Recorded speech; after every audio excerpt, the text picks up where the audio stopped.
Hello viewers, in this video I'll show you how to fix WhatsApp is temporary unavailable. Please try again in 5 minutes problem. The WhatsApp temporary unavailable problem usually comes from server issues, network error or apps or device problem. Let's see how to fix WhatsApp temporary unavailable problem solve. Step 1. Open your phone setting. Search Wi-Fi. You make sure your Wi-Fi or mobile data connection is properly connected. Step 2.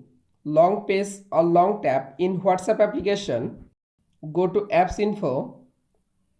Click on Storage. Again click on Clear Data. Tap on Clear Cache Data.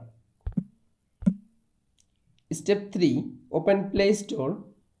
Go to Search. Search WhatsApp app. Update your WhatsApp application latest version. Step 4. Restart your device and again open it. Step 6. Again open your WhatsApp application. You can follow all of the steps to fix WhatsApp temporary unavailable problem solve. If this video helpful for you, please subscribe our channel and like this video.